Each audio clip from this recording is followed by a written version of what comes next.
পদ্মার প্রবল স্রোত আর টানা বর্ষণে প্লাবিত দেশের বিভিন্ন অঞ্চল। প্রমত্তা পদ্মা তীরের শরীয়তপুর জাজিরার অনেক ঘরবাড়ি দোকানপাট নদীগর্ভে বিলীন হয়ে গেছে। অন্যদিকে ফেনীর ৩ উপজেলায় বন্যার পানিতে দিশেহারা লক্ষাধিক মানুষ। এ যেন পদ্মার রুদ্ররূপ। শরীয়তপুরের জাজিরা পদ্মা তীরের এ অঞ্চল এ কয়দিনে প্রায় 2 কিলোমিটার নদীগর্ভে চলে গেছে। এতে ভিটেমাটি হারিয়ে নিঃস্ব হয়েছে 20টিরও বেশি পরিবার। এছাড়া নিশ্চিহ্ন হয়ে গেছে অসংখ্য দোকানপাট।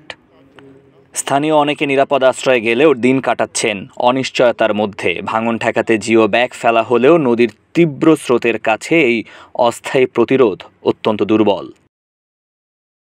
এদিকে ফেনীর ফুলগাজী, পরশুরাম ও ছাগলনাইয়ায় 21টি স্থানে নদীর বাঁধ ভেঙে শতাধিক গ্রাম ডুবে গেছে।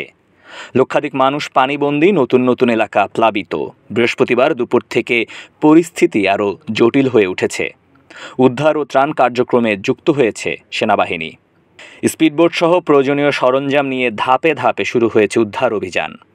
প্রশাসনের কন্ট্রোল রুম ও স্বেচ্ছাসেবকদের প্রচেষ্টায় 49টি আশ্রয় কেন্দ্রে প্রায় 7,000 মানুষ জায়গা করে নিয়েছেন।